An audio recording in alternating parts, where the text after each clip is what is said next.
दी मेरा बेटा मुझसे ये बदतमीज़ी करता है, बिल्कुल सुनता ही नहीं, स्टडी में बिल्कुल मन नहीं लगता। उसके बाप से बताओ तो खुश होता है कि तेरे इतने कर्म खराब हैं, तेरा बेटा ऐसे बोलता है तुझसे। या फिर हस्बैंड, या फिर सास ससुर, कई बार पेरेंट्स और कई बार भाई बहन, या फिर सब कुछ ठीक है लेकिन अपनी पर्सनल के अच्छा नहीं लग रहा है, फिजिकली, मेंटली, या फिर कहीं स्टक सा फील कर रही हैं। तो इस तरीके के क्वेश्चन यहाँ पर आप पोस्ट कर सकते हो। एंड कभी अपनी और कभी दूसरों की प्रॉब्लम्स के ज़रिए हमें भी अपनी जो एक स्टक हो गए हैं हम अपनी लाइफ में, उस पोजीशन से निकलने में मदद मिल जाती है। यही गोल है मेरा इस चैनल के थ्रू कि जितने भी लोग इस चैनल से जुड़े हैं वो अपनी लाइफ में आगे बढ़ें, सॉर्टेड रहें, खुद भी और अपने आसपास होने वाली चीज़ों को भी एक सॉर्टेड तरीके से देख पाएँ। तो आज का एपिसोड होने वाला है एपिसोड 161 का जो पार्ट 2 था उसके जवाब मैं देने के लिए बैठी हूँ। तो फटाफट से आज का एपिसोड शुरू करते हैं। आओ बहन बातें करें।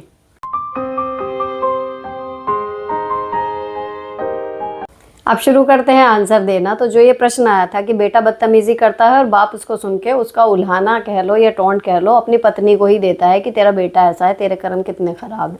देखो, ये सुनना अपने आप में एक चोट भरा अनुभव होता है। एक बेटे की वजह से हम पहले ही परेशान हैं, लेकिन अगर हमारा लाइफ पार्टनर ही दूसरे पाले में खड़ा होकर उल्टा हम ही हमारी दुख के लिए वो खुशी मना रहा हो, खुश हो रहा हो, तो ये एक और चेरी ऑन द केक कहना चाहिए इसको, कि जो है उसके ऊपर एक और चीज़, ठीक है, इन अ नेगेटिव वे। अब हमें क्या करना है ऐसी कंडीशन में? जो व्यक्ति, चाहे वो पति हो, सास ससुर हो, फ्रेंड्स हो, या हमारे पेरेंट्स हो, या हमारे भाई बहन हो, अगर हम किसी से कोई बात शेयर कर रहे हैं अपना मान के और वो उस चीज़ का मजाक उड़ा रहा है ना, तो एक बार हो गया, लेकिन आगे से हमें कान में अमेठा लगा लेना चाहिए कि भाई इस बंदे से बात पॉजिटिवली नेगेटिवली कैसे भी शेयर करने का कोई मतलब है नहीं, क्योंकि उसको हमेशा ना छांट के अपने बारे में, अपनी प्रोग्रेस की ही बातें बताओ ऐसे इंसान को। उसके लिए सबसे बड़ी और सबसे सख्त सज़ा यही है। कहते हैं ना, जो आपको गिरते देखना चाहते हो उनके लिए मेहनत करो ताकि उनको उठ के दिखा सको, ठीक है। अब वो चाहे हमारे पति हो, अब आप अपने बेटे की तरफ से कितने भी परेशान हो, कान को अमेठा लगा लो कि अपने पति से कुछ नहीं कहोगे, ठीक है। अब रही बात आपके बेटे की, देखो जब बच्चा आपसे बदतमीजी करने लगे या आपकी बात ना सुने, एक लिमिट होती है, मेरा मानना है। हर एक का ना किस्मत ऊपर वाले ने लिख के भेजी है। माँ बाप अपने बच्चों का भविष्य लिख नहीं सकते, वो कोशिश करते हैं। हर माँ बाप चाहता है कि अपने बच्चे को अच्छे से अच्छा इंसान बनाए, सफल से सफल वो ज़िंदगी जीते हुए देख पाएँ उसको, लेकिन नहीं होता ना प्रैक्टिकली। तो हम अपने बच्चों की किस्मत नहीं लिख सकते। देखो, हमारा काम है उनको एक सलाह देना, उनको एक बुक देना कि भाई आगे ये चीज़ कर लो, ये नहीं करो, ये गलत हो जाएगा। अब अगर वो बच्चा मानता है तो ठीक, नहीं मानता है तो भी ठीक। ये मैं ऐसे ही नहीं कह रही हवा में, प्रैक्टिकली कुछ चीज़ें ऐसी हैं जो मैं चाहती थी मेरी लड़कियां इस तरीके की जब वो 12 साल की होंगी तो वो करने लगेंगी, लेकिन ऐसा हुआ नहीं। तो भगवान पे छोड़ दिया कि मैंने तो, जैसे मेरा ध्यान रखती है माता रानी, मैंने कहा ऐसे ही इनका रख लेना। समझाने से किसी को समझ में आ जाए ठीक है, नहीं आ रहा आप कितना ही कहोगे, उल्टा अपना और उसका रिलेशन और ख़राब कर लोगे। सब बच्चे एक से तो होते नहीं, ठीक है। तो आप उसको प्यार से समझाओ, और अगर वो एक लेवल से ज़्यादा बदतमीज़ी करता है तो मैं तो ये कहूँगी उसको टोकना, उससे बात करना, अपनी सेल्फ रिस्पेक्ट आपके अपने हाथ में। उसको बोलो कि भैया तमीज़ से बात नहीं करेगा तो मैं तुझसे बात ही नहीं करूँगी। अपना थोड़ा मन टेढ़ा रखो, उसे लाइन पे लाने का यही एक तरीका होता है बच्चों को, कि ठीक है अगर आपको मुझसे बात करनी है तो तमीज़ से बात करनी पड़ेगी। बदतमीज़ी करोगे तो मैं बात भी नहीं करूँगी, रिस्पॉन्स ही नहीं दूँगी। मेरी बात मानना नहीं मानना वो तुम्हारे हाथ में है, आगे जो परिणाम होंगे फिर खुद भुगतना। हालांकि हम माँ बाप होने के नाते उन्हें छोड़ नहीं सकते, लेकिन अपना स्टैंड बच्चों के सामने यही रखना है। तो वो कहीं हद तक, कुछ हद तक पॉज हो जाता है, थोड़ी सी बदतमीज़ी कम करेगा, आपको उल्टा सीधा बोलने से पहले 10 बार सोचेगा कि मम्मी इस तरीके से नहीं लेंगी। तो ये बच्चों पे नहीं, ये हर एक पे जाता है कि अगर आप एक लेवल से नीचे बदतमीज़ी वाले टॉक नहीं लोगे ना तो लोग करेंगे भी नहीं। आप लेते रहोगे, चल छोड़ वाले मोड में रहोगे, तो आपकी बैंड बजती रहेगी। तो मैं तो ये सबके लिए रखती हूँ ये रूल, और मुझे लगता है काम करता है।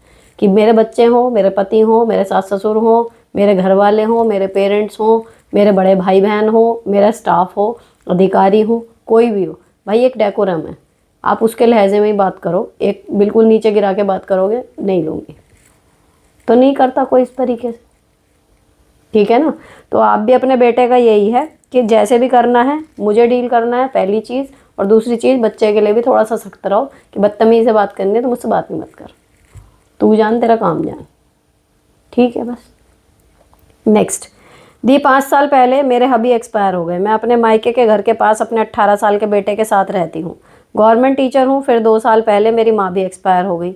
मेरे पापा, बच्चे अकेले, भाई भी नहीं हैं। 3 सिस अपने घर में हैं। फिर एक दिन मेरी सबसे बड़ी दी ने मुझे मेरे पापा ने उनके साथ छोटे में गंदी हरकत करी थी वो बताया। अब मुझे उनके यहाँ अकेले जाने में डर लगने लगा है। मेरी माँ के जाने के बाद मेरे पापा का उनके यहाँ की बर्तन वाली से अफेयर हो गया। उनमें बाप बेटी से एज में अंतर है, क्या करूँ? भैया दूर ही रहो तुम, ठीक है? आप अपने मैके के पास रहती हो, लेकिन आप अपने मैके में नहीं रहती हो। और जिस आदमी की इस तरीके की आदत हो, फिर वो कोई भी हो, आप उनसे दूर रहो। बस एक प्रॉब्लम का हल सीधा सीधा ये है। नेक्स्ट क्वेश्चन, एक मुझे बिल्कुल पढ़ने में नहीं आ रहा, बहुत ज़्यादा गलत है, समझ ही नहीं आ रहा, ये छोड़ रही हूँ। अगला चलते हैं। मैम, मेरी शादी मेरे मामा के साले के साथ हुई थी, बट उसने मेरे रहते हुए ही दूसरी शादी कर ली। फिर मैंने डिवोर्स ले लिया, बट मेरे मामा ने मेरी मम्मी को, मेरे नाना जी की डेथ हुई तब उनका फेस भी नहीं देखने दिया और मम्मी को आधी रात को घर से निकाल दिया। और अब मामा चाहता है कि मेरी मम्मी उनकी जायदाद में से नाम कटवाएं। तो आप प्लीज़ बताएं कि हमें क्या करना चाहिए। देखो, अगर भाई ये चाह रहा है कि आप अपना नाम कटवा लो, ठीक है ना, तो ये आपकी कंप्लीटली मर्जी है कि आप चाहें तो कटवाएं, नहीं तो कानूनन तो आपका हक है ही। और जब भाई बहन की बॉन्डिंग नहीं है ढंग की, तो फिर क्या मतलब है प्रॉपर्टी छोड़ने का? जो मुझे समझ में आता है, बहनें प्रॉपर्टी छोड़ती हैं 2 रीज़न से, कि या तो मेरा भाई थोड़ा कमज़ोर है, मैं छोड़ दूंगी यार, वो सही रहेगा, मैं अपने घर में ठीक रह रही हूँ। या फिर ज़रूरत है लेकिन फिर भी नहीं मांग रही या छोड़ रही है, क्योंकि इसलिए कि भाई बहन का कहीं ना कहीं रिश्ता ख़राब हो जाएगा। ऑब्वियसली अगर किसी की मान लो 10 लाख की प्रॉपर्टी है, 50 लाख की है, बहन ने छोड़ दी, 50 पूरे मिल गए, बहन ने ले ली 25 ही मिले, तो मुँह बनता ही बनता है भाई भाभी का। हर कोई चाहेगा ना कि अपना हिस्सा छोड़ दे तो हमें मिल जाए, तो रिश्ता खराब ना हो जाए, या तो इसलिए छोड़ देती हैं। या फिर ये है कि मेरे भाई के पास पहले ही है ही कितना, या प्रॉपर्टी ज़्यादा बड़ी नहीं है, उससे ज़्यादा मेरे पास अपने हैं, चलो छोड़ देती हूँ, इसको ले ले। कानूनन तो अधिकार है ही ना आपका। तो जब आपकी टर्म्स तो पहले ही बिगड़ी पड़ी हैं, तो प्रॉपर्टी का नुकसान क्यों कर रहे हो? ले लेना चाहिए फिर। नेक्स्ट, हाय दी, मेरे हस्बैंड बहुत जल्दी जॉब करने लगे थे, तो उन्होंने अपनी तीनों बहन की पढ़ाई भी और शादी में पैसा दिया, जबकि उनके फादर भी जॉब करते थे छोटी से। फिर हमारी शादी हुई और सास ससुर के भी काफ़ी खर्चे और इलाज का भी पैसा देते थे। अब ससुर जी एक्सपायर हो गए 2 मंथ पहले, अब भी हम लोग सास को रखे हुए हैं। वो कह रही हैं ससुर अकाउंट में जो पैसा है वो भी बहनों को देंगे, और कहती खेती इस साल से जो पैसा देंगे मम्मी के अकाउंट में डाल देंगे, बाद में सब में बांट देंगे। जबकि पूरी ज़िंदगी किया बहनों का, और ससुर जी की 13वीं सब वही किए, तो किसी बहन ने नहीं कहा कि तुम ले लो पैसों को। हो सकता है ना आपके हस्बैंड इतना कमाते हो कि ईश्वर की कृपा से उन्हें ज़रूरत ही नहीं है। और मैं भी, अगर मैं अपने आप को आपकी जगह रख के देखूँ, तो अगर मेरा पति इतना कमा रहा है कि वो अपने हाथों की कमाई से ही हमें अच्छा वर्तमान और भविष्य दोनों दे सकता है, तो करने दो, कोई दिक्कत नहीं है। लेकिन अगर आपको लग रहा है कि आपके खुद के खर्चे पूरे नहीं हो रहे और जो वहाँ से आ रहा है वो भी जा रहा है, तो थोड़ा बोलना है। लेकिन अगर ऐसा नहीं है, देन देखो, ये ना मन का फेर होता है कि हमने बहनों को दिया या हमने माँ का कर दिया, ये सिर्फ मन का फेर होता है। आप, जो मैंने अपने जीवन में देखा है, जो भी बेटा अपने माँ बाप का या भाई बहनों का निस्वार्थ भाव से करता है ना, कि ठीक है मैं कर देता हूँ, कोई बात नहीं, कोई बात नहीं करके, और वो कर देता है अपना भी, उसका जो हिस्सा लेने वाले भाई बहन होते हैं, जो भी होते हैं ना, जो नहीं करते, भींच के चलते हैं, इसे ना ज़्यादा मिल जाए ये वो, एंड में आके मैंने देखा है कि उसके पास हमेशा ज़्यादा ही मिलता है। मैंने अपने माँ बाप को भी देखा, अब खुद को भी देख रही हूँ, या फिर आगे भी मैंने कई परिवारों में ऐसा देखा है कि जो ये भी ले लूँ, ये भी ले लूँ, ये भी ले लूँ, माँ बाप का इस चक्कर में रहता है ना, उसे लगता है थोड़े टाइम के लिए कि मेरा काफ़ी हो गया। लेकिन एक जो सब चीज़ें छोड़ के कहना, जैसे भगवान राम आ गए थे ना प्रणाम करके कि नहीं चाहिए मुझे कुछ, मतलब उसको हमेशा भगवान संभालते हैं, फिर उसको उन भाई बहनों से ज़्यादा उसके पास मिलेगा आपको, चाहे वो माँ बाप ने अपने हाथ से दे दिया खुश होके, चाहे फिर वो अदर सोर्सेज से आ गया। तो इसका प्रेशर मत लो कि मैं अपने मतलब आपके पति अगर अपनी माँ के लिए कर रहे हैं या अपनी बहनों को दे रहे हैं, तो कहीं ना कहीं उनमें कमी पड़ जाएगी। आप अच्छे मन से दो, अच्छी नीयत से दो, ऊपर वाला आपको अलग अलग रास्तों से भर देगा उतना ही ज़्यादा। और तो इतना वो मत लो। लेकिन अगर आपकी रसोई में दिक्कत आ रही है कि भाई मेरा पूरा ही नहीं पड़ रहा, तो है कि भाई पहले खुद का तो पेट भर लें, फिर तो दूसरे को देंगे। तो ऐसा नहीं होगा। इसीलिए आपके हस्बैंड जब पूरी ज़िंदगी करते आ रहे हैं तो वो मजबूत होंगे अपनी जगह। नेक्स्ट, मैम आपने मेरे क्वेश्चन का आंसर नहीं दिया, अगेन पूछ रही हूँ। मेरा फर्स्ट गरारे में सिलेक्शन नहीं हुआ, केवल टू विडो का हुआ। मैं इतनी मेहनत की थी पर सेलेक्ट नहीं हुई। मैं डिप्रेशन में जा रही हूँ। मुझे लगता है कि मैंने इतनी मेहनत क्यों की। मुझे खुद पर गुस्सा आता है इस बात पर। देखो, एक कहावत है, हुई है वही जो नाम रची रखा। हमारे हाथ में होता है प्रयास करना। हम मेहनत करते रहते हैं, कभी उसका फल मिलता है, कभी नहीं मिलता, कभी जितनी मेहनत करी उससे ज़्यादा भी मिल जाता है, लेकिन तब हम शुक्रिया अदा करना भूल जाते हैं। और कभी हमारी मेहनत का बहुत कम मिलता है, जिसमें हमें फ्रस्ट्रेशन होती है ना। कुछ चीज़ें ऐसी होती हैं, कई अटैम्प्ट ऐसे होते हैं कि हमारा लास्ट था, अब हमने प्लान भी सोचा ही नहीं था, लेकिन अगर वो हमारी किस्मत में नहीं है, हमने अपनी तरफ से कोशिश कर ली, हम लगे हुए हैं, हमें नहीं पता फ्यूचर, लेकिन वो रास्ता हमारे लिए शायद कभी था ही नहीं। तो जहाँ आपका सिलेक्शन नहीं हुआ वो शायद आपके लिए था ही नहीं। जैसे रोजी रोटी भी ना वैसे ही होता है कि जहाँ पे हमारा नसीब ले जाएगा ना, जहाँ से हमें कमानी है, हम वहीं पहुँचेंगे। हम कितनी भी कोशिश कर लें। मैंने इतना देखा है कंपटीशन देते टाइम कि बीएड का या बीटीसी का या फिर और कोई एंट्रेंस दे रहे हैं बैंक के, सब कुछ तैयारी है, सारा कुछ है, रोल नंबर ही नहीं आया, बैठे हैं। एक दीदी थी, इतनी अच्छी प्रिपरेशन है, मेरे साथ कोचिंग करी, सब कुछ करा, उस दिन उनको माइग्रेन उठ गया, एग्जाम में उल्टियाँ कर रही हूँ मैं बैठ के, नहीं हुआ उनका गवर्नमेंट सीट पे, पेड सीट में बीएड पे नंबर आया। तो देखो, नौकरी में आपकी मेहनत और किस्मत दोनों होती हैं, लेकिन मुझे लगता है किस्मत एक कदम आगे चलती है।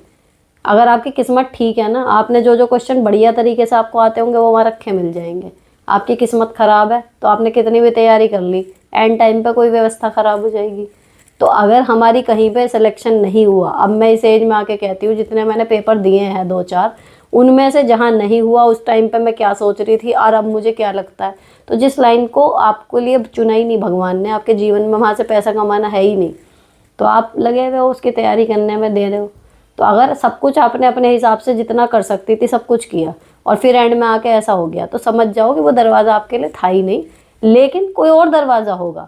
और जो तैयारी आपने इस पेपर के लिए की है, आप लिख के ले लो, वो कभी बेकार नहीं जाएगी, वो आपके जीवन में कहीं और काम आएगी। ऐसा नहीं है कि पढ़ा हुआ कभी भी, सीखा हुआ कभी भी बेकार नहीं जाता, हमेशा वो पलट के आपके जीवन में बार बार काम आएगा। तो ये जो तैयारी कर ली, डिप्रेस मत हो, ठीक है। नए सिरे से सोचो कि और कहाँ पे आप अप्लाई कर सकती हो, क्या और चीज़ें हैं जहाँ से आप अर्निंग करने की सोच सकती हो, ठीक है। तो हो जाएगा, ऐसा नहीं है कि एक जगह नहीं हुआ, बस ये समझ लो कि वो दरवाज़ा आपके लिए था ही नहीं, होता तो खुल जाता।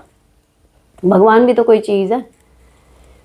नेक्स्ट, मैं अप्रैल में मायके चली गई थी, वापस आई हूँ 6 मंथ बाद। अब आई हूँ 2.5 मंथ हुए हैं, फिर धीरे धीरे वही शुरू हो रहा है और साथ में नई लाइन और सुनने को मिलती है, तू तो भाग गई थी। दी, भगाया भी इन लॉज ने था, बुलाया भी। मैं बहुत गिल्ट में रहती हूँ, कभी खुश नहीं रहती, कोशिश करती हूँ तो भी खुश रह नहीं पाती। इन लॉज से मुझे इतनी नफरत है, मैं उन्हें देखना तक नहीं चाहती। हस्बैंड से भी कोई अटैचमेंट नहीं, बस 7 साल की बेटी है, उसके लिए जी रही हूँ। मुझे लोगों से मिलने में, बोलने में डर लगता है, क्या करूँ। हस्बैंड से बात करती हूँ इन सब चीज़ों के बारे में, लेकिन वो समझने को तैयार नहीं, फिर और ज़्यादा हार मानती हूँ। सोचती हूँ इन्हीं लोगों की वजह से ऐसी हूँ। 8 साल physically, mentally and emotionally abuse हुआ है। अब देखो, आप जब वापस आई थी ना, आप अपने उस माइंडसेट को हमेशा बार बार याद करो कि आप क्या सोच के वापस आई थी। कुछ सोचा ही होगा ना। और ऐसा भी नहीं है कि यहाँ पे आके सारी, देखो किसी की ना थोड़ी देर के लिए, आप थोड़े दिन के लिए बोलने का तरीका वरीका वो आदमी बदल सकता है, लेकिन फितरत नहीं बदलती। जब तक कोई बहुत बड़ा झटका ना लग जाए, इंसान तभी बदलता है। जब कोई बहुत बड़ा झटका लगता है तो वो झटका आपको लगा है, उन्हें लगा ही नहीं, है ना। अब जो ये है कि तू तो भाग गई थी, तो अगर इतना बोल सकते हो तो सीधे बोल दो कि फिर भाग जाऊं, इन्हीं हरकतों की वजह से भागी थी, फिर शुरू हो गया ये सब कुछ। एक बार या तो बोल दो ये चीज़। यही आप हस्बैंड को भी कह सकते हो कि भैया यही तमाशे थे, इसी वजह से गई थी, क्या चाह रहे हो परमानेंट चली जाऊं। तो थोड़ा सा पता लगेगा कि भाई ये दोबारा भी जा सकती है अगर हम ऐसे करेंगे। इसको भी हमारी उतनी ज़रूरत नहीं है अगर हमें नहीं है, थोड़ा सा उन्हें भी रियलाइजेशन ये चीज़ होनी चाहिए।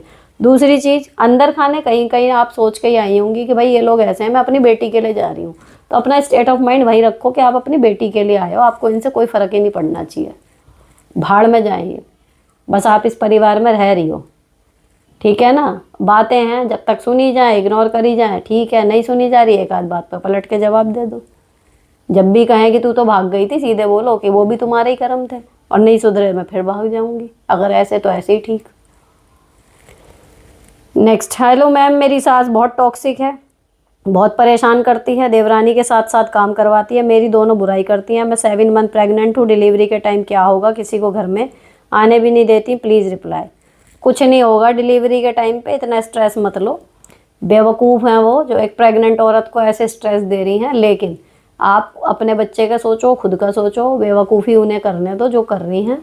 और रही बात डिलीवरी की कि उस टाइम पे कौन होगा, कोई नहीं होगा तो आपके हस्बैंड होंगे, और वो भी ना हो तो किसी को आने नहीं देती तो कौन है वो। अगर आप पड़ी हो बिस्तर पे, आपका कोई कर भी नहीं रहा, तो आप बुलाओगी ना। और मना करें कि क्यों, क्या ये नहीं आएंगी वो नहीं आएंगी, तो तुम करके दो, है ना। मुंह बांध के पढ़ना मत, मुंह खोल के बता देना जो जो चाहिए। और नहीं दें तो भाई दिखाओ अपने हस्बैंड को कि मेरे को इस टाइम पे ज़रूरत है, मैं क्या करूँगी, मैं खुद थोड़ी खड़ी होकर बनाऊँगी। गलती से भी गुस्से में खुद खड़ी होकर खुचर पुचर खुद मत शुरू करना, शरीर खराब हो जाता है उस टाइम के बेफालतू के गुस्से दिखाने में। कोई भी करे 1.25 महीने आप कर, मतलब आपको उस टाइम पे आराम की, खाने पीने की, सब चीज़ों की ज़रूरत है दोबारा शक्ति पाने के लिए। उस टाइम का गुस्सा, उस टाइम की लापरवाही, फिर आप 40 की एज तक पहुँचते पहुँचते बिल्कुल हिल जाओगे, है ना। तो वो टाइम की बेफालतू की अगर आप वो करोगे या कोई केयर नहीं कर रहा हमारी, तो फिर हमें देखना है कि भाई केयर तो हमें करवानी पड़ेगी। वो करें, पति करे, मैं कैसे कोई आए, पेड सर्वेंट रखो, कुछ भी करो, लेकिन कोई ज़रूरत नहीं है ना स्ट्रेस लेने की, और ना उस टाइम पे गलत कोई अपने लिए वो कदम उठाने की कि भाई मैं कर लेती हूँ खुद ही ये वो। शरीर को समय लगता है, दूसरी जान को जन्म दिया है तो टाइम लगता है। जोश जोश में हम उस टाइम कर लेते हैं, पूरी ज़िंदगी फिर कमर पैर पकड़ के घूमते रहने। नेक्स्ट, मेरी 2 देवरानी हैं, 1 मंथ पहले एक गई मैके और दूसरी 7 मंथ प्रेग्नेंट है। कोई काम नहीं करती, मेरे 3 बच्चे हैं, गाय बकरी का काम प्लस 15 लोगों का खाना, घर का सारा काम। ठंड में सारा दिन करते करते मैं बीमार हो गई, पर सास उसे नहीं बोलती, काम को मुझे बोलती थी कि करोगी तभी अच्छी डिलीवरी होगी, और उसे कुछ भी बोलती हैं। मैं तब भी अकेली थी, अब भी अकेली हूँ। खाना बना कर रख दूँ तो सबसे पहले खा कर निकाल लेगी, कह और तिरछी आंख से देखती रहेगी। अब मैं भी इरिटेट हो रही हूँ, 8 साल हो गए। वो फ्रीडम नहीं जो उन्हें 7 महीने में मिल गई। मैं काम को बोलती हूँ नहीं करूँगी तो ससुर गाली देते हैं, सास ताने की हाथ सड़ जाएंगे वगैरह वगैरह। मेरा अब मन कर रहा है कि कूद कूद जाऊँ छत से नीचे। मैंने गॉल ब्लैडर का ऑपरेशन भी कराया हुआ है 9 महीने पहले। देखो, आपकी स्थिति वही होगी कि हस्बैंड बहुत ज़्यादा प्रोटेक्टिव होंगे नहीं, वो स्टैंड ले नहीं रहे, और एक चली गई मैके, दूसरी प्रेग्नेंट है, सर्दी के महीने हैं, सब दिमाग से काम ले रहे हैं कि ये 3-4 महीने निकल जाए, पी ले रहो, ठीक है ना। तो काम करो, ठीक है। अब ये बात वही है कि तेज बहू वाली, काम करो लेकिन ऐसे करो कि जितना आपसे आराम से हो जाए। ज़्यादा परफेक्ट करने की ज़रूरत ही नहीं है। अपने आप जब काम आधे अधूरे इधर उधर बिगड़े पिगड़े जितने हो गए उतने हो गए, कह दो कितना करूं। 15 लोगों का खाना, फिर ढोर डंगर, आसान थोड़ा ही है। ठंड का मौसम है, ठंड मुझे भी लगती है। तो जितना ऐसा काम है ना जो पर्सनली आपके लिए ही बहुत ज़रूरी है कि उसके बिना आप नहीं चल पाओगी, वो तो कर लो। बाकी जो पूरे घर के जुड़े हुए काम हैं उन्हें करो अपनी सहूलियत के हिसाब से, जितने हो जाएं। पूरे ही करने हैं ये सोच के करना ही बंद कर दो। और जब अपने हिसाब से करोगी तो गुस्सा भी कम आएगा, रहने दो। देखो, सोच का फ़र्क है। मान लो किसी ने हमें बिल्कुल नौकर बना के रख रखा अपने घर में, ठीक है। अब आप देखो, इसकी तुलना वहाँ करो, दिमाग से अगर सोचो। काम वाली आती है, ठीक है। अब काम वाली पे हम काम के लिए डिपेंडेंट है। वो हमारे हिसाब से काम नहीं कर रही, हमारे हिसाब से टाइम नहीं पकड़ रही, बर्तन तोड़ गई, साबुन ज़्यादा लगा गई, सफाई करी, घर गंदा छोड़ गई। होता है, आज ज़रूरत ज़्यादा, आज छुट्टी ले गई, गुस्सा आता खूब। लेकिन हम तो डिपेंडेंट हैं उसके ऊपर, क्या कर सकते हैं उसका। ज़्यादा से ज़्यादा आएगी, 2-4 बातें सुना लेंगे, लेकिन हमारी हालत शोले के हाथ कटे ठाकुर की तरह नहीं है। तो अगर कोई परिवार अपनी बहू को नौकर की तरह ही बना के चलता है, तो हम भी क्यों ना प्रोफेशनल नौकरों की तरह ही उनके नाक में दम कर दें। फिर सोच के देखो, ठीक है। तो अपने आप करवा लो सेवा, हम अपने स्टाइल से सेवा करेंगे। तो भाई ठीक है, अगर हमारी कोई साथ देने वाला नहीं है, हमें उस नौकरी से मुक्ति दिलाने वाला कोई नहीं है, तो वो तो हमारे हाथ में, हम नौकरी कितने बढ़िया तरीके से करें या कितने घटिया तरीके से करें, करवा लो काम। बदले में क्या होएगा? यही तो होएगा, बौड़ा मैं बहू, इसे तो काम नहीं सिमटता, इसे तो काम देना सिरदर्दी है। कह लो, तुम्हारी तो जान छूटी। नेक्स्ट, हेलो सुनीता दी, मैं आपका शुरू से ही सब एपिसोड देखती हूँ बट आज फर्स्ट टाइम कमेंट कर रही हूँ। मेरे पति मम्मी बहन के भक्त हैं, मुझे और बच्चों को ज़्यादा नहीं मानते, खर्चे का भी पैसा नहीं देते। माँ और बहन पीठ पीछे इनको बेवकूफ़ बनाती हैं, सामने अच्छा बन जाती हैं। मैं सब कुछ जानते हुए भी कुछ साबित नहीं कर पाती हूँ, क्या करूँ कुछ समझ नहीं आता। देखो ऐसे आदमियों के ना, देखो दो इलाज होते हैं, या तो आप इतने सक्षम हो कि चल ठीक है तू भाई उनकी पूजा कर ले, हम अपना अपना आप ध्यान रख लेंगे, एक तरीका तो ये होता है। दूसरा थोड़ा मुश्किल होता है, अगर कोई आदमी सीधा सच्चा या फिर स्ट्रेट फॉरवर्ड है या उसके मन में छल कपट नहीं है, तो उसे ऐसे लोगों को देख के गुस्सा आता है, वो चाहता है कि साबित हो जाए। लेकिन मोस्टली घरों में वो साबित नहीं कर पाता कि सामने वाला आपका पागल बना रहा है। जितना कहोगे उतना बुरे बनोगे, विलन बन जाते हो आप, जबकि आपको पता है कि आप कह भलाई के ले रहे थे अगले की। ठीक है, तो ऐसी कंडीशन में क्या है, अगर किसी को मैनिपुलेशन ही पसंद है, उसको जो जैसा पट्टी पढ़ा दे वो वैसी पढ़ लेता है, तो पट्टी पढ़ाने का MBA क्या सामने वालों ने ही कर रखा है? आप भी पट्टी पढ़ाओ, आप भी मैनिपुलेट करो, आप भी मुंह पे मीठी मीठी बातें करके उन्हें उस तरीके से करो कि वो आपकी बात भी ना काट पाए। एटलीस्ट उनके खिलाफ नहीं बोलेंगे तो कम से कम आपके साथ ठीक तरीके से पेश तो आएंगे। चक्रव्यूह में तो फंसेंगे इस तरीके के द्वंद्व में कि मैं अब इसे कहूँ या उसे कहूँ, तो ऐसी कंडीशन में आदमी पीछे हट जाता है कि यार नहीं, दोनों ही सही हैं, वो किसी के साथ भी बुरा व्यवहार नहीं करेगा, ये भी तो हो सकता है। तो ठीक है, मम्मी और बहन अपने तरीके से कितना भी चला लें, मुझे तो ऐसा लगता है कि पत्नी है ना भाई, अगर हम कहना, अगर जो एक लाइफ पार्टनर जो चीज़ें जिस तरीके का बॉन्ड अपने हस्बैंड के साथ हम लोग शेयर करते हैं, क्या वो बहन और माँ कभी कर सकती हैं? तो हमारी जगह बिल्कुल अलग है ना यार, उस जगह का, उस फीलिंग का, उस अपने रिश्ते का, उसका फ़ायदा उठाओ ना उस चीज़ का, कि आपकी भी वो जगह बने कि हस्बैंड कम से कम आपके बारे में इतना तो सोचे कि ठीक है ये दोनों मेरे लिए ज़्यादा इंपॉर्टेंट है, लेकिन मैं छोड़ उसे भी नहीं सकता। इतना तो बॉन्ड अपना हो अटका के रखो। तो आप क्या कर रहे होते हो, आप क्या, ज़्यादातर लड़कियां यही गलती कर जाती हैं, लड़कियां क्या, महिलाएं मैं कहूँगी 20-20, 25-25 साल जिनकी शादी को हो गए, वो क्या कर रही हैं, अच्छा मुझसे ज़्यादा उन्हें पूछ रहे हो, मुझसे ज़्यादा उनकी बात सुन रहे हो, मुझसे ज़्यादा वो वैल्यू कर रही हैं, हम फूल के बैठ गए। अब आप खुद को अपने पति की जगह रख के देखो, एक जगह वो जा रहा है, अरे बेटा ये खाएगा, अरे भैया तुम कितने अच्छे लग रहे हो, ये वो, वहाँ मीठी मीठी बातें हो रही हैं, तारीफ़ें हो रही हैं, सब कुछ है वहाँ, उनके साथ वो बचपन से रह रहे हैं, सब कुछ, तो उनको वहाँ फैमिली वाली फीलिंग आ रही है। फिर वो यहाँ आए, एक माइंड मेकअप के आ जाते हैं, अब दिमाग भाई, तुमने जाते ही वहाँ पर लड़ाई झगड़ा शुरू कर दिया, मुँह फुला लिया, ना कोई ढंग की बात ना कुछ। और जब तुम सोच भी रही हो, क्योंकि दिमाग में इतना कुछ है, मुँह से कुछ बोल भी रही हो ढंग का, तो अब वो भरा हुआ बैठा है, स्थिति बिगड़ती ही जा रही है। अरे वो उनकी सुनी आया, वो उसके साथ 2 घंटे बिताई आया, 2.5 घंटे बिताया, वो 2.5 घंटे बीत गए। अब जो आपके साथ भले आधा घंटा है या 1 घंटा है वो बंदा, उस टाइम आपके पास उन दोनों के अलावा कुछ करने के लिए बातें हैं? आप किसी की बुराई नहीं कर रही हो, आप कोई फरमाइश नहीं कर रही हो, केवल आप चिल करने वाली बातें आपके पास हैं। अगर आपका हस्बैंड आपके साथ जब टाइम बिताता है, उसको वहाँ पे मज़ा आएगा ना कि भाई अच्छा लग रहा है इसके साथ बात करना, है ना, किसी की बुराई मत करो, अपनी पर्सनल बातें करो, है ना। ये नहीं, पर्सनल बातों में भी अब वहाँ क्या आ जाती है, आप मेरे साथ प्यार नहीं करते, आप मुझे कहीं घूमने नहीं ले जाते, या फिर चलो कहीं घूमने चलें, चलो मुझे वो दिलवा दो, फिर ये शुरू हो जाता है। तो वहाँ भी आदमी किस पोजीशन में है कि भाई ये तो फरमाइशें करती रहती है, मेरी माँ बहन कितनी अच्छी है ना, खाना बना के खिला रही हैं, मेरी तारीफ़ें कर रही हैं, कभी कुछ मांगती है नहीं, और कभी बीच में कुछ मांग लिया तो वो सहर से देगा।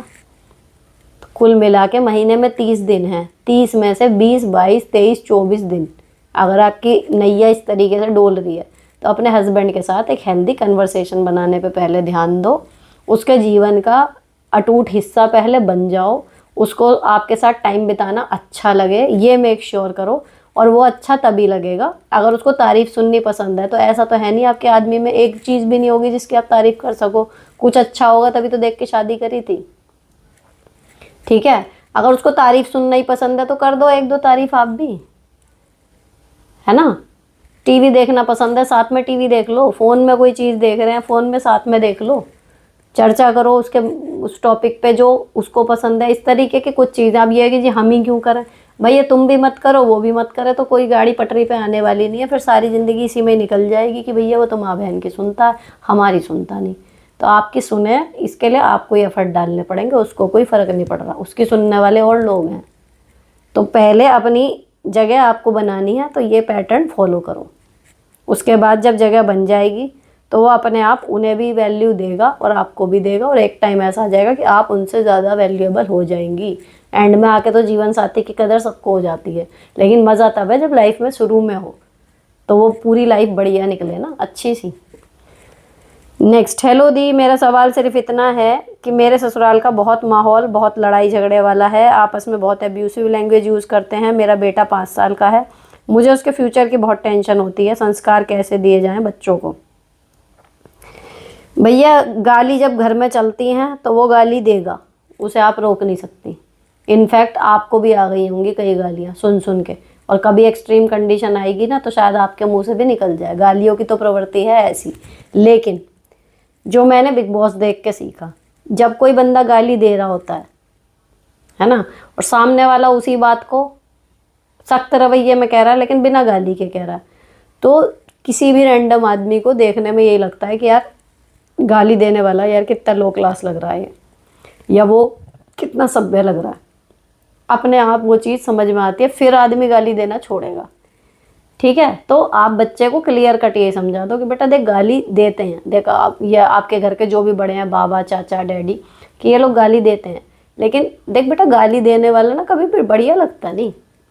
वो दे लो देने वाले, वो उनकी आदत पड़ गई, अब तुझे देखना है, देख बढ़िया नहीं लगता जब कोई देता है बाहर गाली, तो सुनने में बेकार लगती है, चाहे वो हमें दे रहा हो नहीं दे रहा हो, लेकिन वैसे भी देखने में बेकार ही लगती हैं। तो गुस्सा भी आ रहा है तो गुस्सा दिखाने के और तरीके हैं, बात को सख्त लहजे में भी कह सकते हो, बाकी इस तरीके छोड़ दो। और रही बात ये कि जो गाली देता है उसमें संस्कार नहीं है, संस्कार देखो बिल्कुल अलग चीज़ है। एक क्रूशल कंडीशन में आदमी क्या डिसीजन लेता है, वहाँ है संस्कारों की बात।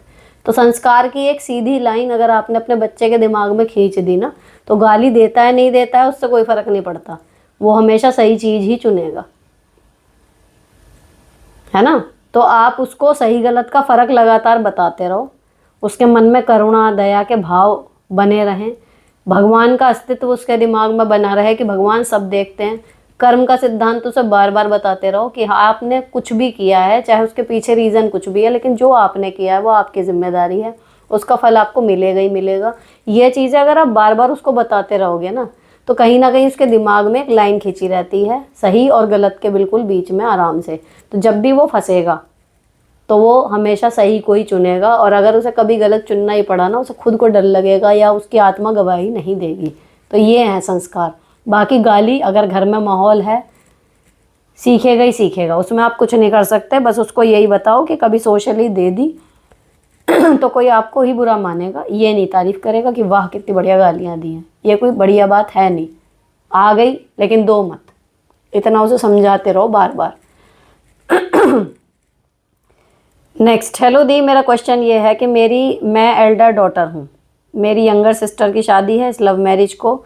मेरे को बहुत अजीब लग रहा है, लोग शादी में मुझे बोलेंगे तुम्हारी नहीं हुई और छोटी की पहले हो रही है, प्रेशर फील होगा, काइंडली सजेस्ट।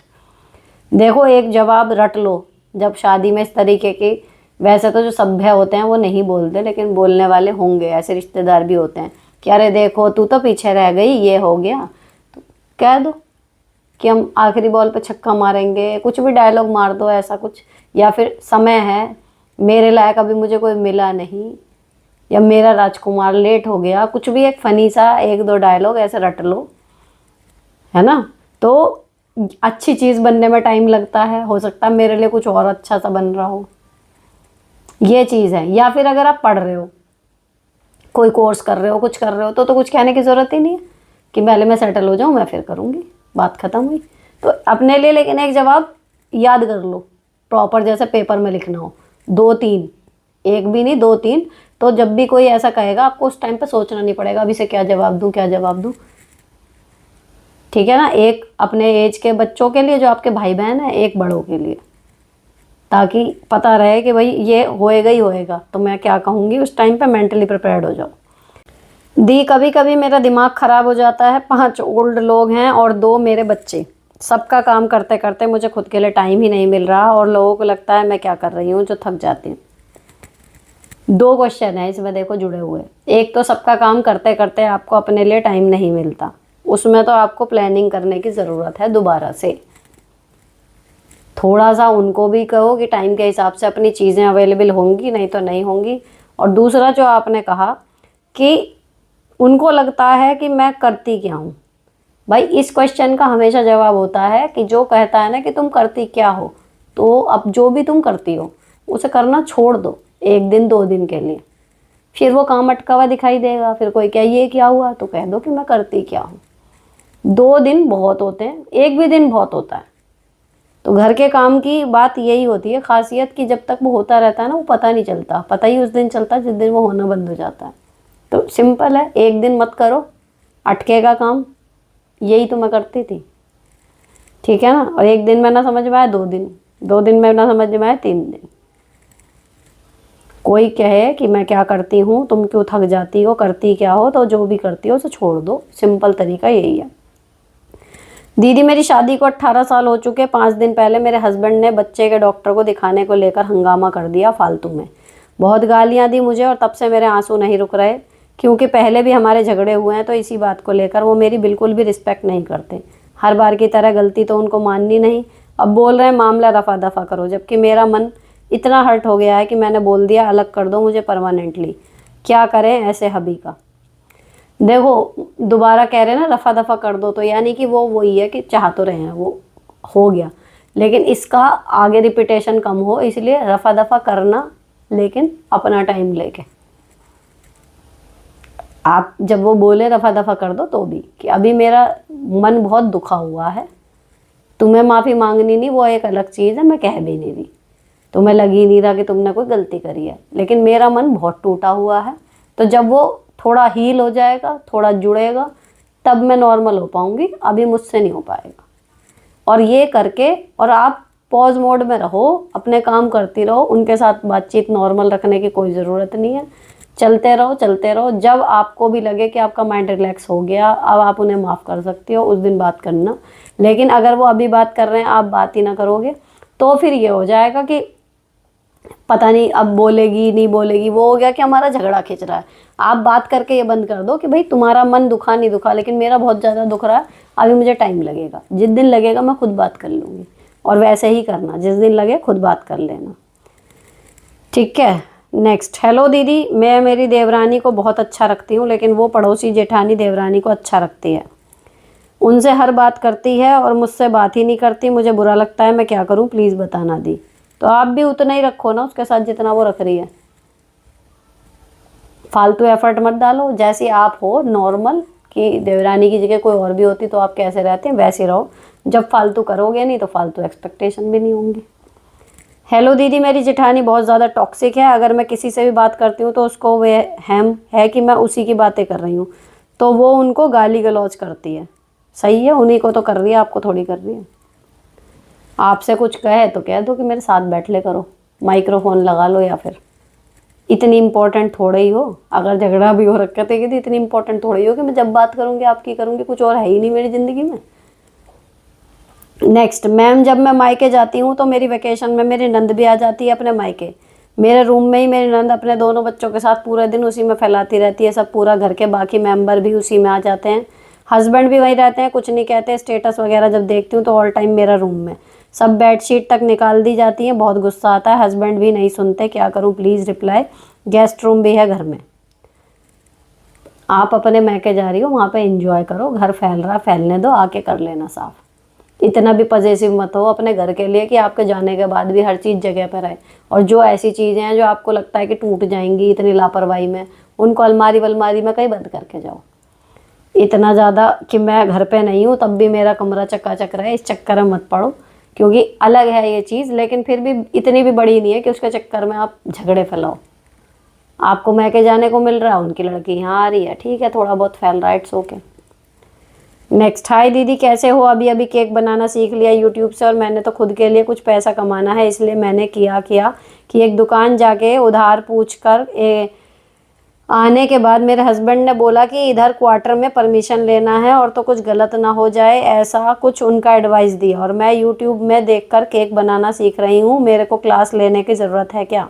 मेरा बच्चा 2 साल का है, स्कूल में भी डालना चाहती हूँ, उधर एक क्लास से ज्वाइन करूँ क्या? कुछ समझ नहीं आ रहा, इसलिए आपको पूछ रही हूँ। थैंक यू फॉर मेरा आंसर देने के लिए।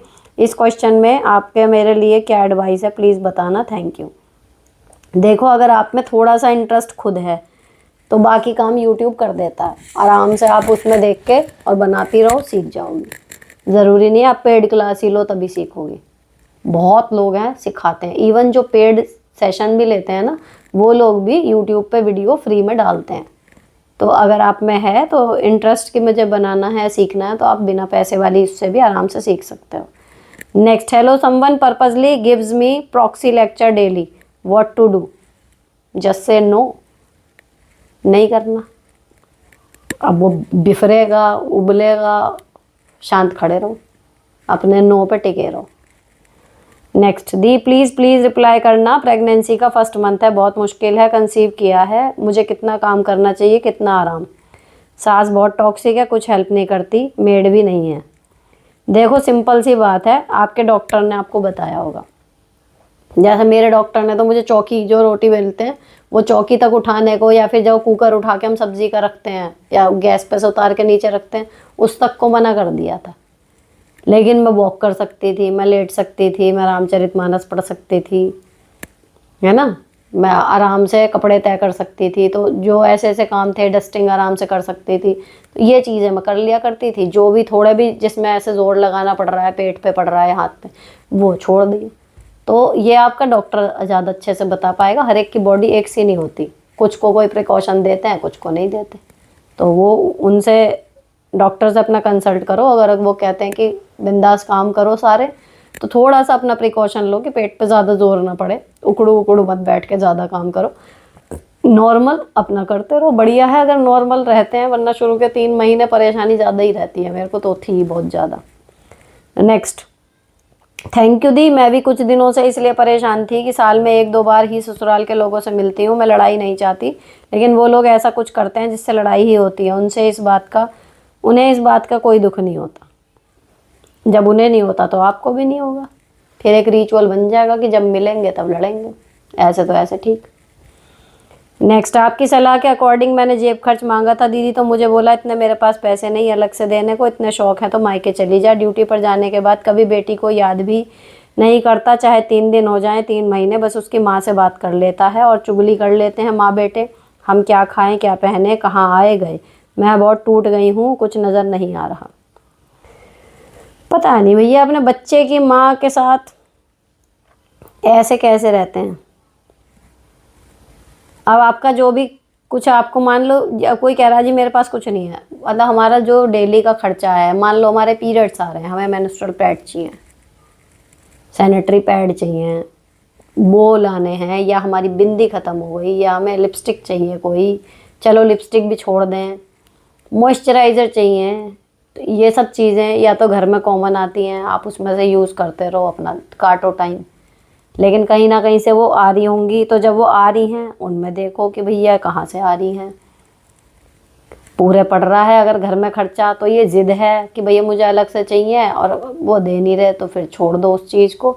और दूसरी बात, अगर वो माँ बेटे आपस में बात कर रहे हैं, चुगली कर रहे हैं, ये वो आपके साथ इमोशनल बॉन्ड ही नहीं है, आप अपने बच्चे पे ध्यान दो, थोड़ा सा उनके साथ ही रहो, थोड़ा अपने बच्चे के लिए, कि भैया ठीक है। मैंने कल भी यही बात कही थी कि पति हैं, धुरी होते हैं औरत के जीवन की, लेकिन आप हमेशा याद रखो कि जब उनसे शादी हुई थी उससे पहले भी तो आप कुछ थी।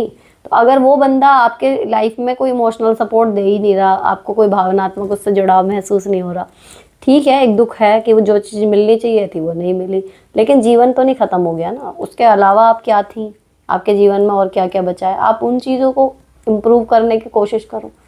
सामने वाला नहीं दे रहा, रिस्पॉन्स ना दे। नेक्स्ट, प्लीज़ ब्रेव लेडी, एक शॉर्ट्स इस बात पर बना दीजिए कि माँ बाप की वजह से किसी का घर नहीं टूटे। मेरा घर टूटने के कगार पर है प्लीज़, क्योंकि मेरे सास ससुर अपने दोनों बेटा बहुओं में बहुत भेदभाव करते हैं। अब वो करते रहेंगे। मेरे शॉर्ट बनाने से आप वो शॉर्ट अगर अपने स्टेटस पे भी लगा लेंगी और वो सुन भी लेंगे तो आपको क्या लगता है उनको पता नहीं है ये गलत कर रहे हैं? वो जो लोग ऐसा करते हैं उन्हें पता होता है वो क्या कर रहे हैं, इसीलिए वो सुधरते नहीं। कहावत है ना कि सोते हुए को जगाना आसान है, लेकिन जो सोने की एक्टिंग कर रहा है उसे कैसे जगाओगे? एक छोटा बच्चा है, उसे आप सही गलत बता सकते हो, बुढ़ों को क्या बताओगे? सारी ज़िंदगी उन्होंने देखी है, सब कुछ है। हर नए साल के साथ मुझे समझ में आती है कुछ चीज़ें जो पहले नहीं आ रही थी, इन लोगों को नहीं समझ में आती होंगी। तो वो सब कुछ जानबूझ के कर रहे हैं। तो जो भेदभाव कर रहा है उसका उसको अर्पण। मैंने बता दिया कि जिस बहू के साथ भेदभाव होता है समझ जाओ कि वो बेटर है, इसीलिए हो रहा है। अपने आप को बेटर मान के लाइफ में आगे बढ़ो। भेदभाव यही तो करेंगे कि उसे ज़्यादा दे देंगे, हमें कम मत दो, कुछ मत दो, ना पैसे ना आशीर्वाद, सब दे दो उसी को, ऊपर वाला हमें देख लेगा। नेक्स्ट, हाय मैम, मैंने JBT की है, up to 1st to 5th तक टीचिंग भी की है। बेबी अभी छोटी है तो जॉब छोड़ी है, और अब बेबी 3+ की हो गई। उसकी एडमिशन करानी है। मेरी हिंदी में मास्टर्स है, अनदर इकोनॉमिक्स और पॉलिटिकल साइंस में करना चाहती हूँ। फिर PhD करने की इच्छा है। अब समझ नहीं आ रहा कि स्कूल ज्वाइन करूँ, साथ में अनदर मास्टर्स करूँ, या नेट क्लियर कर PhD के लिए सोचूं। एज भी 30 हो गई, अब कंफ्यूज हूँ। अनदर मास्टर फिर PhD के सोच के ज़्यादा ही लेट ना हो जाए। सेकंड बेबी का भी सोचना है, अभी तो कंफ्यूज हूँ, प्लीज़ सजेस्ट मी। देखो, अगर आपको अपने नाम के आगे डिग्री लगाने का थोड़ा ज़्यादा है तो आप जाओ PhD के लिए। लेकिन अगर आपको करनी है जॉब तो फिर करो नेट क्लियर, है ना। और जहाँ तक है इन सर्विस भी PhD हो ही जाती होगी, तो उसके साथ कर सकते हो आप बाद में। अगर नेट क्लियर करते हो उसके बाद आपकी जॉब लग जाती है, देन आप सेकंड बेबी प्लान कर सकते हो। तो एक मास्टर्स की डिग्री काफ़ी होती है। अगर उसके बाद आप और करना भी चाहो, नहीं भी हो रही तो कोई इतनी बड़ी बात नहीं है। लेकिन अगर आप चाहो तो वो तो फिर बाद में भी हो जाएगी ना, ये कह रही हूँ मैं। चलो नेक्स्ट, दीदी अगर 2 बेटों में से एक बेटे ने जीवन भर मजे में रहा, माँ बाप का पैसा बर्बाद करा, और अभी भी माँ बाप उम्मीद करे कि जो बेटा और बहू अपना कमा कर खा रहे हो उनसे दूसरे बेटे के फालतू खर्चा करने के लिए और शादी करो और बेटे को पालो, ये कहे, तो ये कहाँ तक सही है? ये कहीं तक भी सही नहीं है, ये बिल्कुल गलत है। और आप कंप्लीटली फ्री हैं इस चीज़ को गलत कहने के लिए, उसके बाद किसी का मुँह बने या नाक बने। हमने ठेका नहीं लिया किसी के निठल्ली औलाद को पालें पोसें और बाद में हम ही जूते खाएं। अगर आपको लगता है कि भाई बिल्कुल डेड एंड है, यहाँ पे कुछ नहीं होना, जिसे समझा रहे हो वो भी नहीं समझ रहा, जिसको कमाना चाहिए वो कमा भी नहीं रहा, तो भैया अपनी गृहस्थी लेके आप अपना देखो, दुनिया को सुधारने की आपकी जिम्मेदारी नहीं है। नेक्स्ट, हाय मैम, मेरे हस्बैंड बहुत एब्यूसिव हैं, गाली गलौज करते हैं, जान से मार देने की धमकी देते हैं। मैं साथ में रहने के लिए मजबूर हूँ, फाइनेंशियली इंडिपेंडेंट होने के बाद भी। मुझे आपके तेल वाला पानी वाला कॉन्सेप्ट अच्छा लगा, प्लीज़ आप फिर से बताएं थोड़ा अगर बोलें तो। तेल पानी वाला भैया यही था कि हम साथ में रहें लेकिन फिर भी बिल्कुल अलग अलग। तेल और पानी को आप कितना भी घोट लो उसकी ड्रॉप्स अलग ही रहेंगी, भले वो विजिबली एक से दिख जाएं, लेकिन एक गिलास में डाले और लिक्विड होते हैं, मिल जाते हैं, वो नहीं मिलेगा। ऐसे आपको रहना है कि हम साथ हैं लेकिन बिल्कुल अलग अलग, हमें एक दूसरे से कोई फ़र्क नहीं पड़ रहा, है ना। इसी को अगर शादी के उसमें देखें पति पत्नी वाले में, तो इसको साइलेंट डिवोर्स भी इसी को ही कहा जाता है कि आप शादी में हो, तलाक नहीं हुआ है, लेकिन इमोशनली आपका बिल्कुल कोई कनेक्शन वहाँ बचा नहीं है। तो जब अगर आपके हस्बैंड से आपका बॉन्ड नहीं बन पा रहा, आप अलग भी नहीं होना चाह रहे, तो भाई अपनी लाइफ इंडिविजुअली सोच के चलो कि मैं मेंटली अकेली हूँ, मुझे जो करना है मुझे खुद करना है, अपनी खुशी का ध्यान मुझे खुद रखना है। बदले में आप किसी के ज़्यादा ऑर्डर्स भी देने बंद कर दोगे, फिर आपको फ़र्क पड़ना बंद हो जाएगा कि उनकी कमीज़ का कॉलर टेढ़ा मेढ़ा हो रहा है नहीं हो रहा, उनके बटन तो नहीं टूटे हुए हैं, उनके मोजे तो नहीं गंदे हैं, या कहाँ रखे हैं पूछे, खुद ले लो, बच्चे थोड़े ही हो। जब तक आप इमोशनली अटैच हो तभी तक ही हैं सारी टंटे, और जिस दिन आप इमोशनली अलग हो जाते हो उस दिन आपको फ़र्क ही नहीं पड़ेगा, और फिर ना आपको उससे उम्मीद रहेगी कि ये मेरे लिए कुछ करके दे इमोशनली या कुछ भी। तो वो है। नेक्स्ट, डियर, मेरे साइटिका और सर्वाइकल का पेन है, एक्सरसाइज से ठीक हो जाता है पर कुछ दिन ना करूं तो दोबारा होने लगता है, क्या आपके साथ भी ऐसा होता है? Please tell me. देखो, एग्जैक्टली ऐसा नहीं होता, लेकिन साइटिका देखो क्या है, अगर उकड़ू बैठ के मैं सोचूं मैं ढेरों कपड़े धो लूँ, चादर या पायदान, है ना, इवन सॉक्स भी, अगर मैं उकड़ू बैठ के बिना पीढ़े के वो धो लूँ, या मैं बैठ के पूरे घर में पोछा लगा लूँ, उठ जाएगा। ये ध्यान रखना है बस, फिर नहीं होता। तो मैं रोज़ नहीं कर रही भी, अगर सर्वाइकल की इसकी साइटिका की एक्सरसाइज अगर मैं डेली नहीं भी करूँ तो ऐसा नहीं है कि सुबह मेरे का रोज़ दर्द मिलेगा। दर्द उठेगा तभी जब मैं उसको उठाने वाली हरकत में बैठूंगी। पहली चीज़ यही सर्वाइकल है। अब आप नीचे से रूट झुका के ऐसे बैठे हुए, अगर मैं एडिटिंग है, अब मैं ऐसे करके यूँ बैठी रहूँ 2 घंटे, ऑब्वियसली होएगा। तो मैंने आदत बना ली कि मैं ऐसे रख के करूँगी, किसी चीज़ में हाथ टिका लूँगी या कुछ है।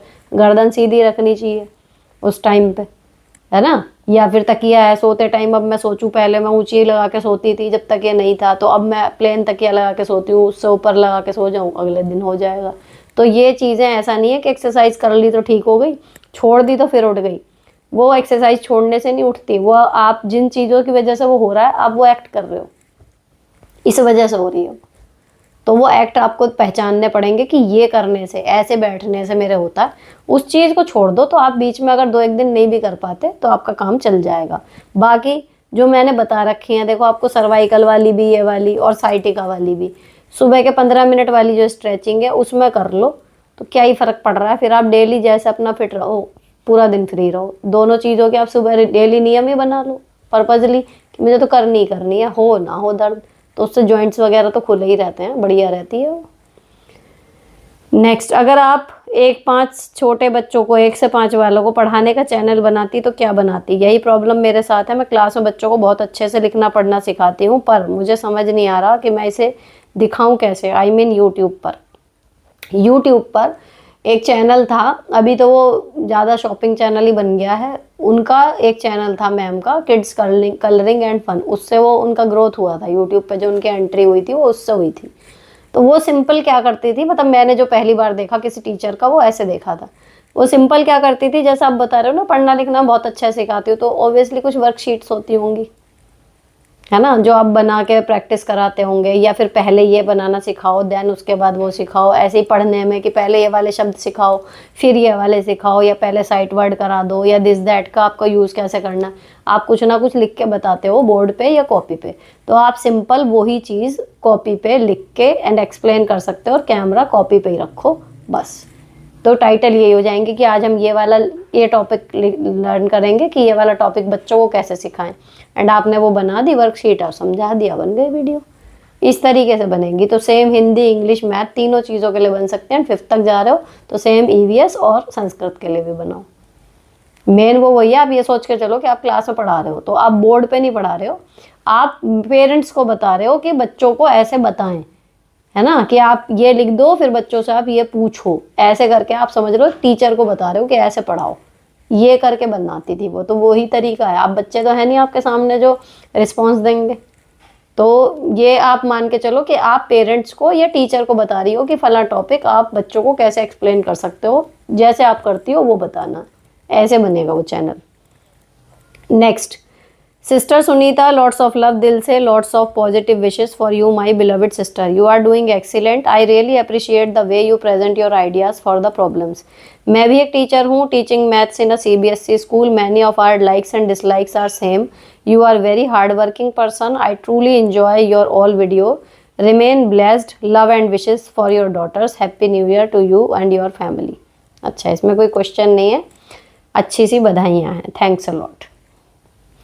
नेक्स्ट, दीदी मेरी भाभी मेरी लाइफ और मेरे हस्बैंड में बहुत इंटरेस्टेड रहती है, मेरे घर आने में बहुत इंटरेस्टेड रहती है। अपने हस्बैंड को तो बोल नहीं सकते हैं कि इन लोगों से मतलब मत रखो, लेकिन मैं कैसे इस मैटर को वाइसली हैंडल कर सकती हूँ। देखो, लड़कियां तरसती हैं कि उसकी भाभी उनके साथ थोड़ा जुड़े, क्योंकि नंद ही जुड़ती रहती है, नंद ही जाती रहती है पलट के घर, और भाभियाँ तो ये राग अलापरी होती है कि ये आ जाती है कैसे ना आए, जो मोस्टली होता है।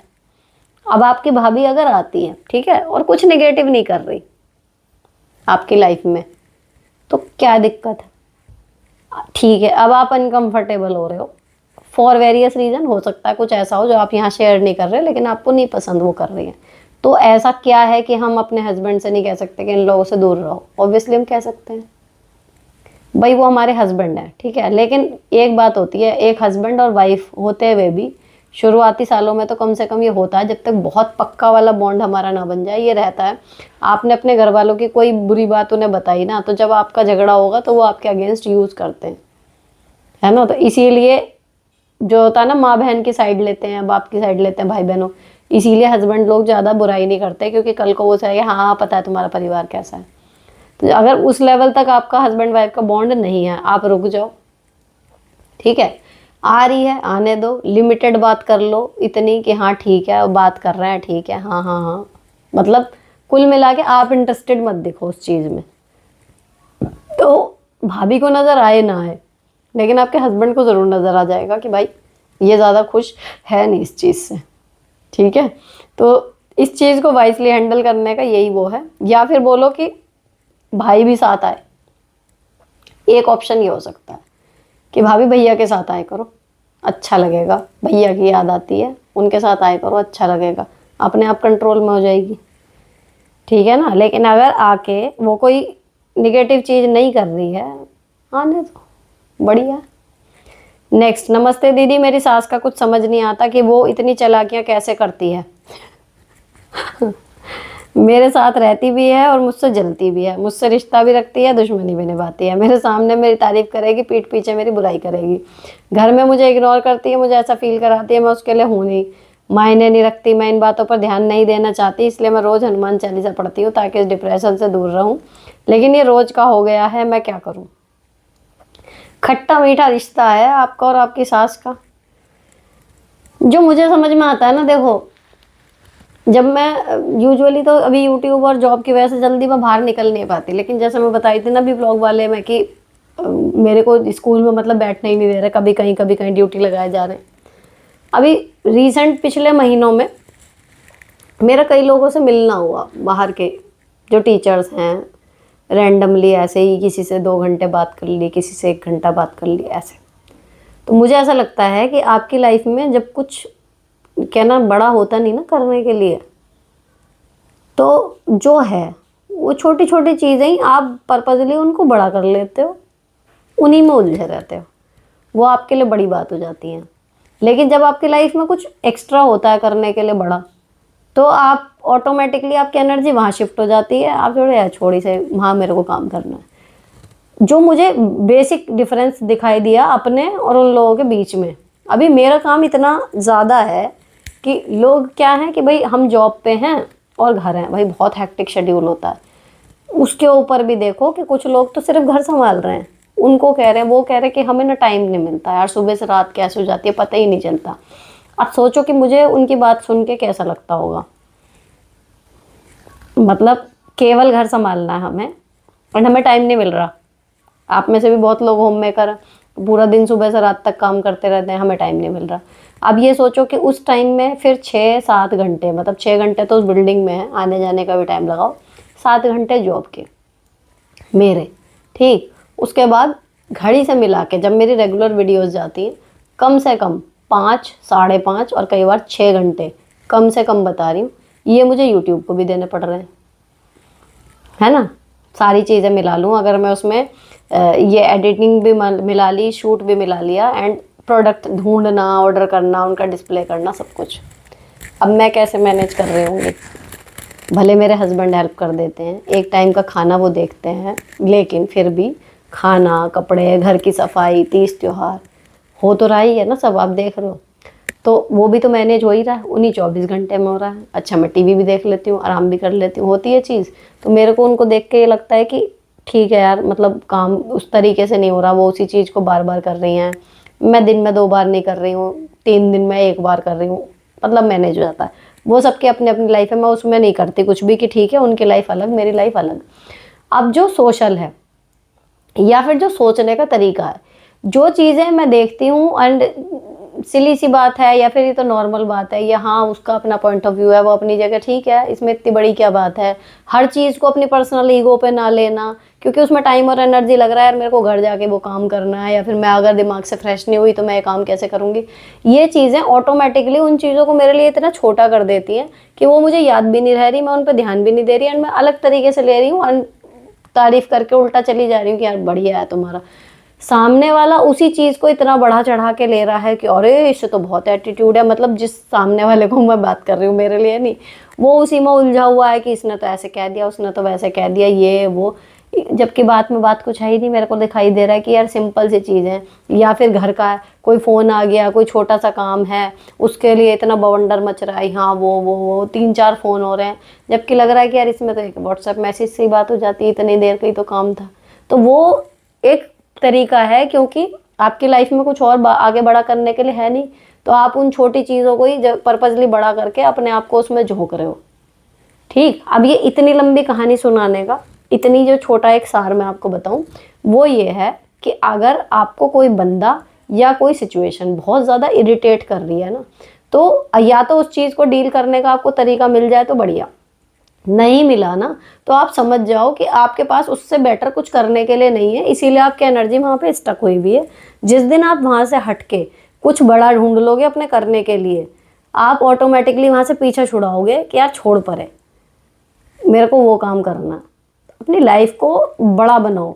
जो मुझे लगता है ना, कुएं के मेंढक की तरह हम लोग सोचते हैं, उसी घर में रह रहे हैं, उस घर में जो 4-5 लोग हैं, 6 लोग हैं, वो हमें क्या कह रहे हैं, हम उनको क्या कह रहे हैं, हम उसी में उलझे रह रहे हैं। उसने क्या पहना, मैंने क्या पहना, उसने मुझे कह दिया, मैंने इसे कह दिया, मेरे 10 रुपये वहाँ ज़्यादा लग गए, मेरे 50 रुपये यहाँ कम लग गए।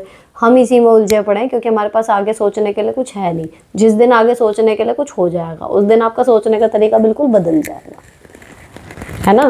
तो अब बड़ा क्या कर सकते हो, आपके जो पुराने टैलेंट्स हैं उनको बढ़ाओ, कुछ नया सीख लो। अभी तक घर से बाहर नहीं जाते थे, घर से बाहर जाओ। बच्चे ही पाल रहे हो तो बच्चे ऐसे पालो कि मज़ा आ जाए। इतनी दुनिया भर की जिम्मेदारियां, घर संभाल रहे हो, घर ही ऐसा संभालो। जो ब्लॉगिंग करती हैं होम मेकर, बिना जॉब वाली, आप उनको उठा के देखो, उनके वीडियोस, वो क्या कर रही हैं। वो घर संभाल रही हैं, लेकिन इतना बढ़िया तरीके से संभाल रही है कि लोग उसी चीज़ को पसंद कर रहे हैं, एंड उसके उन्हें पैसे मिल रहे हैं फिर यूट्यूब से। टेक्निकली वो अपना घर संभाल रही हैं, और कुछ नहीं कर रहे ना हम लोग। हम अपना घर संभाल रहे हैं, लेकिन इतना बढ़िया करके संभाल रहे हैं कि लोगों को उससे एक आइडिया मिल रहा है कि अच्छा हम, तो कहने का मतलब आप घर ही संभाल रहे हो तो भी ऐसा संभालो ना कि लोग आपकी तारीफ करते ना सकें। अपनी लाइफ में कुछ बड़ा गोल सेट करो, अपने आप ये चीज़ें छोटी लगने लगेंगी कि मेरी सास क्या कह रही है, क्या नहीं कह रही, आपको फ़र्क पड़ना बंद हो जाएगा। और ये मैं हवा में नहीं कह रही, पर्सनल एक्सपीरियंस से कह रही हूँ। जब तक यूट्यूब का ये इतना सारा काम नहीं था ना, जो मुझे यहाँ तक कैप्चर करा हुआ है, तब तक ये चीज़ें छोटी छोटी, किसने क्या कहा, ये मुझे प्यार नहीं कर रही, मैं इनके पास इतने इमोशन लेके इन्वेस्ट कर रही हूँ, सामने से मुझे रिवर्ट बैक नहीं आ रहा, ये चीज़ें मुझे हिट करती थी। हिट अब भी करती है, लेकिन थोड़ी देर के लिए, क्योंकि मेरे पास टाइम ही नहीं है हिट होने का। मुझे पता है मेरे को और दूसरे काम करने हैं। ये चीज़ काम करती है। अगर आपको स्ट्रेस फ्री रहना है ना, तो बिज़ी हो जाओ, बहुत बिज़ी, इतने बिज़ी कि परेशान रहने के लिए भी आपके पास टाइम ना हो। नेक्स्ट, नमस्ते दी, मेरा सवाल है कि मेरी जिठानी और सास की आपस में नहीं बनती, लेकिन दोनों के रिलेशन मुझसे ठीक हैं, लेकिन दोनों नहीं चाहते मैं दूसरे से अच्छे से बात करूं, तब मैं क्या करूं, कैसे रिश्ते बैलेंस करूं। दोनों एक दूसरे की बुराई करते हैं, मैं बस इग्नोर करती हूँ, कैसे हम तीनों अच्छे से रहें। दोनों डोमिनेटिंग भी हैं। देखो, आप उनसे सीधे कह दो, जब वो दोनों अलग अलग आपसे बात करती हैं, कि देखो आप दोनों के बीच का जो भी है ना, लेकिन मेरा दोनों के साथ है, तो आप मेरी और अपनी बातें किया करो, तीसरी पार्टी की बुराई ना करो। बहुत सारी बातें हैं, चलो हम वो करते हैं। आप उनकी बुराइयां सुननी बंद कर दो, और जब उन्हें बुराई सुनाने को मिलेगी नहीं ना, तो या तो रिश्ता ख़त्म होएगा आपसे भी, उनको सिर्फ एक यही, आप समझो ये माइंड गेम भी हो सकता है। मान लो अब मैं जेठानी हूँ और सास को मुझे कुछ कहना है, मेरी देवरानी से बात अच्छी है, मैं उसे सुना दूंगी सारी बात, इस उम्मीद में कि मैं सीधे तो जाके लड़ नहीं सकती, ये कह देगी, अगली परेशान होएगी। हो सकता है वहाँ पे माइंड गेम चल रहा है, एंड आप बीच में यूं ही फंस रही हो। तो आप बस एक चीज़ ये करो, रिश्ते मैनेज करना वो आगे की चीज़ है, आप सबसे पहले ये का बात करो दोनों से कि भैया उनकी बुराई मत करो। सास से बोलो जेठानी की मत करो, हमारी आपस की बात करो जो करनी है, और जेठानी से बोलो सास की मत करो। उसके बाद देखो अगला स्टेप क्या लेती हैं वो। नेक्स्ट, हेलो मैम, आप चैनल तो बहुत टाइम से देख रही हूँ मैं, लेकिन कमेंट आज कर रही हूँ। मुझे अपने ससुराल को भी परेशानी नहीं है, सब अच्छा है, लेकिन मैं अपने आलस की वजह से परेशान हूँ। कोई तरीका है आलस को भगाने का तो बताओ। आलस को भगाने की सिंपल सी टेक्निक है। एक तो जिस काम को आलस आ रहा हो उसको सिर्फ 5 मिनट के लिए करने बैठो, अपने मन को ये समझा के कि बस 5 मिनट के लिए करूँगी, उसके बाद छोड़ दूँगी। एंड 99% आप उस काम को पूरा ही करके उठोगे, फिर 5 मिनट बाद नहीं छोड़ोगे। ठंड लग रही है, बर्तन धोने हैं, कुछ भी है, ठीक है, हर चीज़ में ये फॉलो करना काम। दूसरा, एक होता है 3-2-1 वाली, मैंने शेयर भी करी थी एक बार, कि आप लेटे हो या बैठे हो, आप सोच रहे हो काम करने के लिए, उठ नहीं रहे, स्टक हुए पड़े हो, जस्ट अपने आप को एक काउंट दो और 3-2-1 अगर कम लग रहा है 5 से शुरू करो, 5 4 3 2 1 एंड जस्ट खड़े हो जाओ। फिर मान के चलो कि आपको किसी ने ऐसे पकड़ रखा है एंड आप उसको बस छुड़ा के खड़े हो जाओ, अपने दिमाग को बोलो चुप रहे, और सीधे आप उस काम को करने के लिए, अगर किचन में आप स्लैब पे जाके खड़े हो जाओ वहाँ पे कि हाँ भैया मुझे काम करना है, पढ़ाई का करना है, सिर्फ किताब उठा के खोल लो चैप्टर, बाद में सोचो अब क्या करना है, ठीक है। तो या तो ये, तो दोनों ही टेक्निक काम करती हैं, ऐसा नहीं है, 3-2-1 वाली भी और 5 मिनट वाली भी, तो ये दोनों टेक्निक आप इस्तेमाल करो, आलस आपका चला जाएगा। नेक्स्ट, हाय दी, जब कोई काम या कोई बात प्रैक्टिकल जैसे करनी है बट आप दी उसे करने में कंफ्यूज हो तो कैसे डिसीजन ले, मतलब दिल की सुने या प्रैक्टिकल बात, काम को please help as soon as possible. भैया मेरा मानना हमेशा दुनिया से इस मामले में अलग है, अगर आपका दिल और आपका दिमाग दोनों अलग अलग डायरेक्शन में चल रहा है तो ऑलवेज दिमाग की सुनो, दिल आपको ले डूबता है बस। नेक्स्ट, हेलो मैम, मैं आपकी बहुत बड़ी फ़ैन हूँ, मेरा क्वेश्चन थोड़ा बड़ा है बट आप पूरा पढ़ना प्लीज़ और आंसर भी ज़रूर करना प्लीज़। मेरी शादी को 8 साल हो गए हैं, मेरे फादर ने मुझे शादी पर जो जेवर दिया था वो मेरे भाई ने अपने बिजनेस के लिए मुझसे ले लिया था कि मैं गिरवी रख रहा हूँ, थोड़े टाइम बाद वापस दे दूंगा, बट उन्होंने उसे डुबा दिया, उसका पैसा नहीं भरा। मैंने उनसे मांगा तो वो कहने लगे हमने दिया था तो वो हमारा ही था, उसे भूल जाओ। काफ़ी टाइम बात नहीं हुई लेकिन अब अच्छे से बात होने लगी, आना जाना भी है एक दूसरे के यहाँ, बट अब वो मेरे डॉक्यूमेंट्स पर लोन लेना चाहते हैं। मैंने मना किया तो कह रहे हैं भाई का काम नहीं आ सकती तुम, मेरे हस्बैंड भी मना कर रहे हैं, प्लीज़ मैम बताएं मैं क्या करूँ, रिप्लाई ज़रूर देना।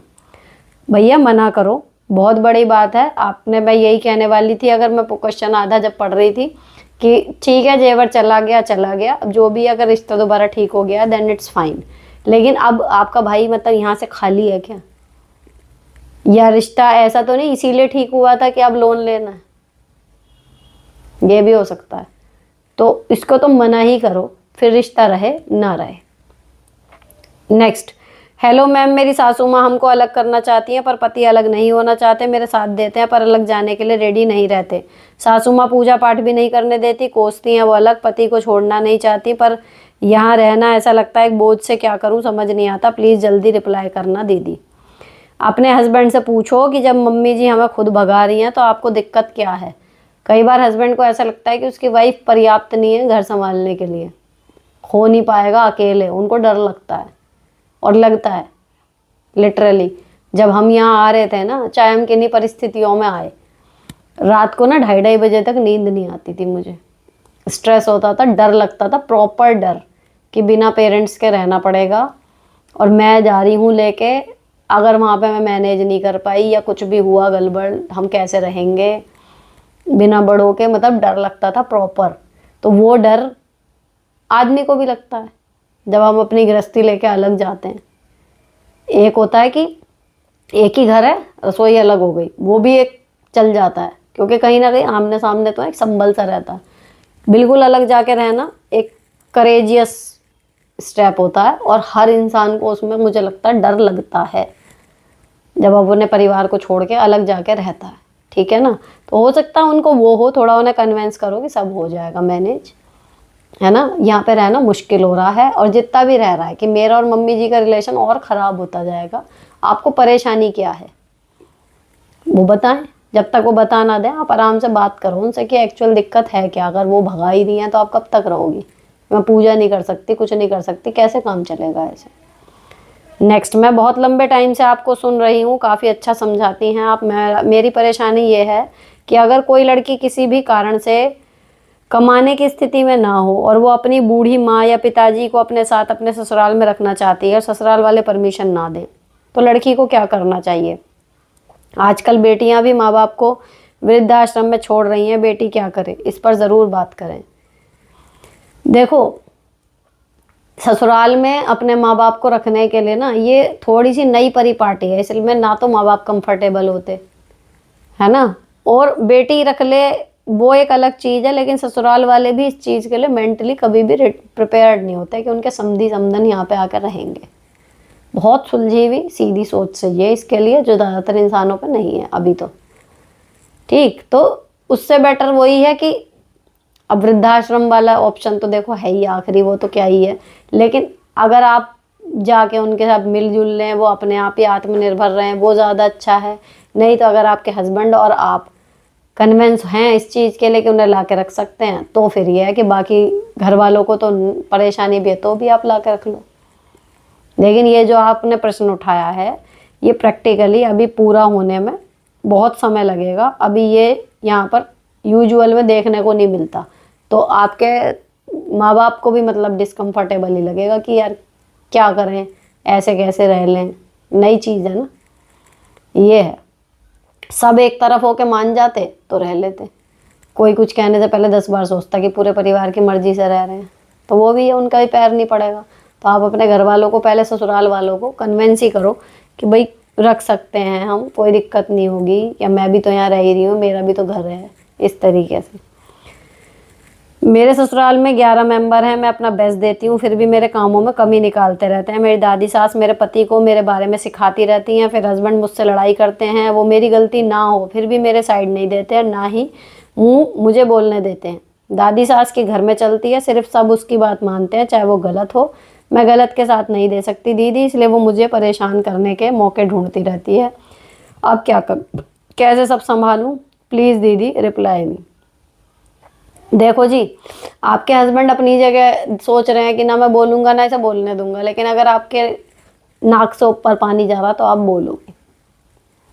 ठीक, पहला तरीका ये। दूसरा, अगर वही वाली बात की क्वेश्चन आ गया कि वही वाला जो पहले था कि हमें जो है काम के तौर पे इतना पेला जा रहा है कि भाई हमें नौकर समझ लिया, तो हम भी क्यों ना प्रोफेशनल नौकरों की तरह ही बर्ताव करें।